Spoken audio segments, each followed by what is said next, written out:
ये आप जो तस्वीरें देख रहे हैं, दरअसल ये भालू की गुफाएं हैं। और अब आप सोचिए, बबीता पांडे कहां गायब हो गई, इसको लेकर तमाम सवाल खड़े हो रहे हैं। अब इन भालुओं की जो गुफाएं हैं उनको भी खंगाला जा रहा है, क्योंकि हो सकता है वो किसी हादसे का शिकार हुई, हो सकता है कि भालू ने उसको जकड़ लिया। इस तरह की तमाम आशंकाएं जन्म दे रही हैं और इसी के तहत अब उत्तराखंड प्रशासन लग गया है। आपको बता दूं, एसडीआरएफ, एनडीआरएफ, तमाम जो यूनिट्स हैं वो लगातार बबीता पांडे को खोज रही हैं। 27 दिन हो गए, एक लड़की गायब हो गई है और उसका अता पता नहीं लग पाया।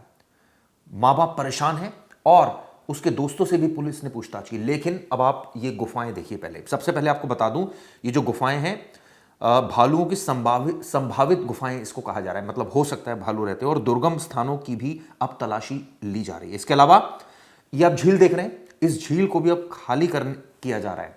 और इसको इसलिए खाली किया जा रहा है ताकि कोई ऐसा सुराग तो नहीं है झील के अंदर जो मिल जाए और जिससे पता चल जाए कि बबीता आखिर है कहां। लगातार टीमें लगी हुई हैं खोजने के लिए बबीता पांडे को, लेकिन उसके बारे में कोई जानकारी नहीं मिली है। खोज टीम को आशंका है कि झील में युवती से जुड़ा कोई अहम सुराग मिल सकता है, मोबाइल फोन मिल सकता है या कोई अन्य चीज।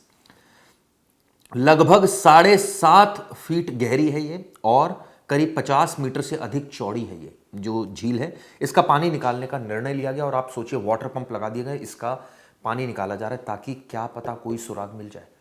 आपको बता दूं, ये जो पूरी कवायद है, ये एसडीआरएफ, आपदा प्रबंधन जो एजेंसीज हैं वो लगी हुई हैं।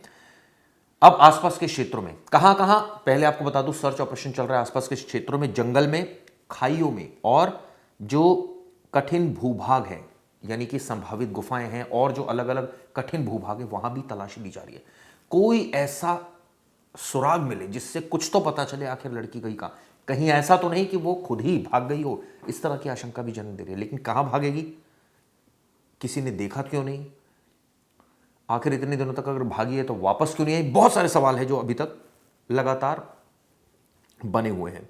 अब आपको इसमें मैं कुछ और बता दूं, आपको याद होगा दयारा बुग्याल, ये एक जगह है जो उत्तराखंड में है, जंगल है, यहीं से युवती गायब हुई थी। और उसके बाद अब कई सारी कवायदें की जा रही हैं। एक बार आपको दोबारा तस्वीर दिखाता हूं, ये देखिए, ये वो तस्वीरें जो भालू की संभावित गुफाएं हैं। अब आपको सिलसिलेवार तरीके से बताता हूं कि इस केस में अभी तक क्या क्या हुआ है, पुलिस कहां तक पहुंची है और एजेंसीज कहां तक पहुंची है। बबीता पांडे उत्तराखंड के नैनीताल जिले की रहने वाली थी और आपको बता दूं, एमबीए की छात्रा है। अपने 2 दोस्तों के साथ जाती है 2026 के अंत में अपने 2 दोस्तों के साथ उत्तरकाशी, ये उत्तराखंड में ही है। प्रसिद्ध है दयाला बुग्याल ट्रैक, जो ट्रैकिंग है काफ़ी सुंदर है, जंगल है। इस ट्रैक में जाती है ट्रैकिंग करने के उद्देश्य से। 25 मई को अपने दोस्तों के साथ देहरादून पहुंची सबसे पहले वो। इसके बाद उन्होंने हर्षिल और गंगोत्री क्षेत्र का दौरा किया, ये 2 अलग अलग जगहों पर। 28 तारीख को कई तस्वीरें भी आई है बबीता की। 28 को तीनों रायथल गांव पहुंचे। रायथल एक गांव है, यहीं का अंतिम सीसीटीवी फुटेज भी सामने है जिसमें दिखाई दिए तीनों। इसके बाद 29 मई की रात थी जब सब कुछ बदल गया और अचानक बबीता गायब हो गई। दरअसल दयाला बुग्याल ट्रैक के गोई बेस कैंप क्षेत्र से बबीता के लापता होने की सूचना मिली। अब अचानक कैसे लापता होगी, जब बेस कैंप में सारे एक साथ बैठे हुए हैं, अचानक लापता कैसे होगी। पुलिस ने इनसे पूछताछ भी की जो इनके साथ में थे। यह पता चला जांच के दौरान कि ट्रैकिंग परमिट में कथित अनियमितताओं का मामला भी एक सामने आया। रिपोर्ट्स के अनुसार एक फर्जी या एक्सपायर्ड परमिट के इस्तेमाल की जांच की गई, या तो एक्सपायर्ड था, फर्जी, इसकी भी जांच की गई। चलिए, ये तो एक अलग चीज हो गई, लेकिन सवाल ये उठता है कि NIM, Nehru institute of mountaineering, आप सोचिए, SDRF, NDRF, तमाम जो एजेंसीज हैं, भारत की जो सर्वश्रेष्ठ एजेंसीज हैं, उनकी मदद ली जा रही है और लगातार उसको खोजने की कोशिश की जा रही है, लेकिन उसका कुछ भी अता पता नहीं है। गोई बेस कैंप जहां पर है, उसके आसपास जो झीलें हैं, उसके आसपास जो घाटियां हैं, जंगल में व्यापक अभियान चलाया गया और कोई सुराग नहीं मिला। 27 दिन हो चुके हैं, अभी भी इंसाफ उसका परिवार चाह रहा है। अब कई सारी चर्चाएं जो है वो गर्म हो गई। क्या पहाड़ी इलाके में दुर्घटना हो गई उसके साथ, किसी आपराधिक घटना की संभावना है, या फिर कोई जंगली जानवर जैसी स्थिति पैदा हुई कि उसने उसको चपेट में ले लिया। परिवार की इस मामले में बयान भी सामने है। उनका कहना है कि इस मामले की CBI की जांच होनी चाहिए।